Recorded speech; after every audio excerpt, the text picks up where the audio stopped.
আজকে আমরা লাইফ সায়েন্সের একটা টপিককে নিয়ে আলোচনা করব। টপিকটার নাম হচ্ছে জনন বা রিপ্রোডাকশন।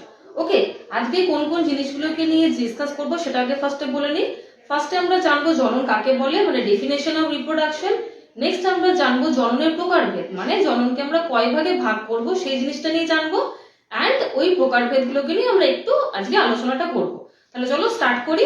ফার্স্ট জেনে নিই জনন বা রিপ্রোডাকশন কাকে বলে। যখন কোনো জীব, যেমন কোনো জনিত্রী জীব বা কোনো অপত্য জীব হতে পারে, যখন তারই মতো অন্য একটা জীব সৃষ্টি করে, সেটাকে আমরা বলবো ওই যে পদ্ধতির মাধ্যমে সৃষ্টি করছে সেই পদ্ধতিকে আমরা কিন্তু বলবো জনন বা রিপ্রোডাকশন। ওকে, তাহলে দেখো ডেফিনেশনে কি লিখেছি আমি। যখন কোনো প্রাণী তার নিজের মতো অন্য একটি প্রাণীর সৃষ্টি করে সেই পদ্ধতিকে আমরা জনন বলবো। এটা বেসিক্যালি কিন্তু হয়ে থাকে, বা এটাকে আমরা কিন্তু মেনলি বলে থাকবো, এটা হচ্ছে বংশ বিস্তার। তাহলে জানলাম যে নিজের মতো অন্য একটা প্রাণী সৃষ্টি করছে।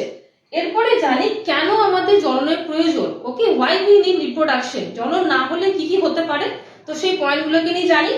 ফার্স্ট যে পয়েন্টটা আছে উদ্দেশ্যের, সেটা হচ্ছে আমার জিনগত উপাদানের প্রজন্মের মধ্যে সঞ্চালন। মানে জননের পরে যখন একটা জীব থেকে অন্য একটা জীব সৃষ্টি হচ্ছে, ওখানে যেই পিতার মাতার যে বৈশিষ্ট্যগুলো রয়েছে, জিনগত বৈশিষ্ট্যগুলো, সেগুলো কিন্তু নেক্সট জেনারেশনের মধ্যে বা তার যে অপত্য তৈরি হচ্ছে তার মধ্যে সঞ্চারিত হয়।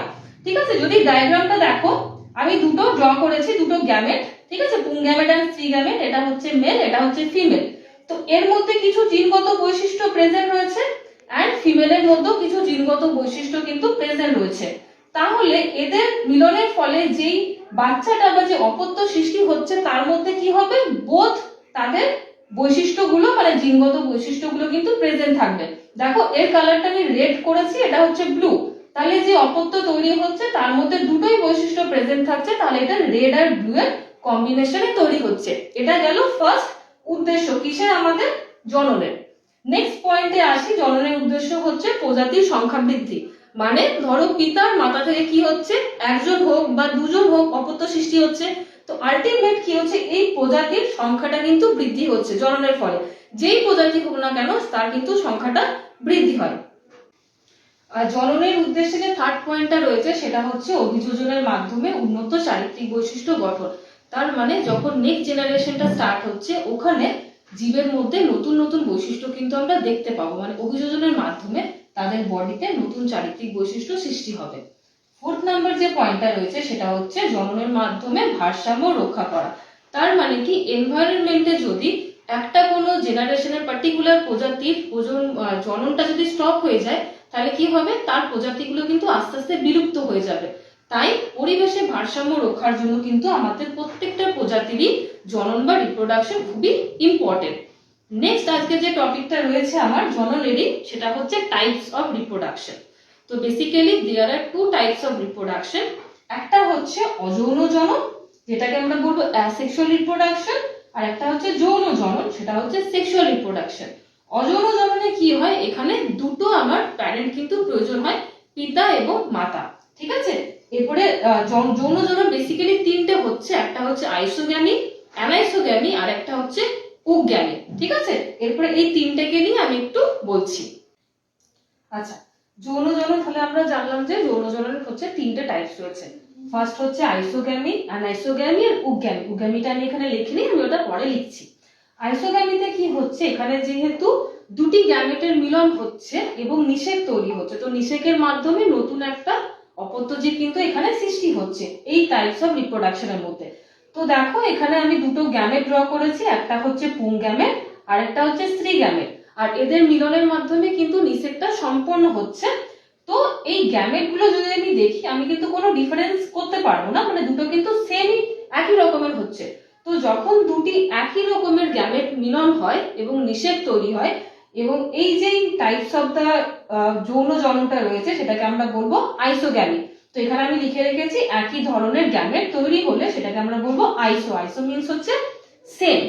ওকে, আর এই দুটোই কিন্তু গ্যামেট থাকবে চলমান অবস্থায়। নেক্সট যেই যৌন জননে যেটা রয়েছে সেটা হচ্ছে অ্যানাইসোগ্যামি। অ্যানাইসোগ্যামিতে কি হবে, দুটো ভিন্ন ধরনের গ্যামেট তৈরি হলে। আচ্ছা, এখানে একটা টার্ম আমরা দেখতে পাচ্ছি যে গ্যামেট, আমি বলছি না পুং গ্যামেট আর স্ত্রী গ্যামেট, তো গ্যামেটটাকে কি বলবো, আমরা এটাকে কিন্তু বলবো জননের একক। জননের একককে বলা হয় গ্যামেট।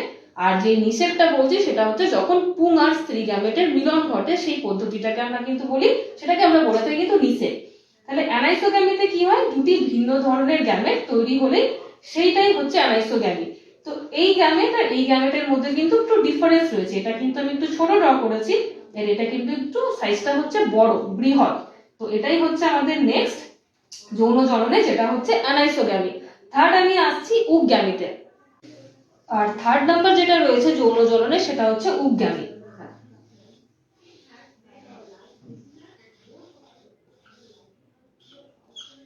এখানে কি হয়, এখানে যে শুক্রাণুটা থাকছে সেটা কিন্তু হবে চলমান।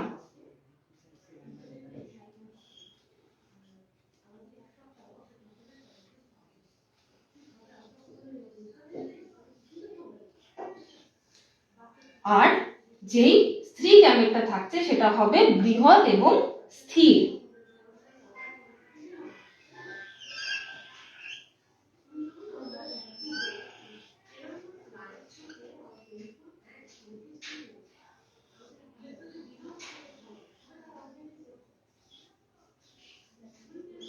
ঠিক আছে, তাহলে আমি কি লিখতে পারি, ফার্স্টটা হচ্ছে চলমান শুক্রাণু আর ডিম্বাণুটা থাকছে কিন্তু এখানে স্থির। তাহলে চলমান শুক্রাণু এবং বৃহৎ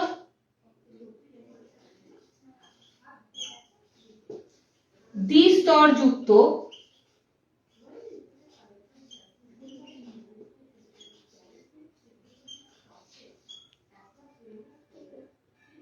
স্থির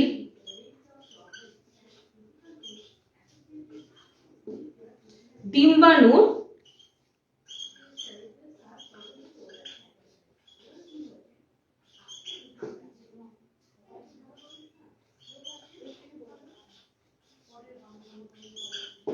মিলনের ফলে নিষেক সম্পন্ন হচ্ছে।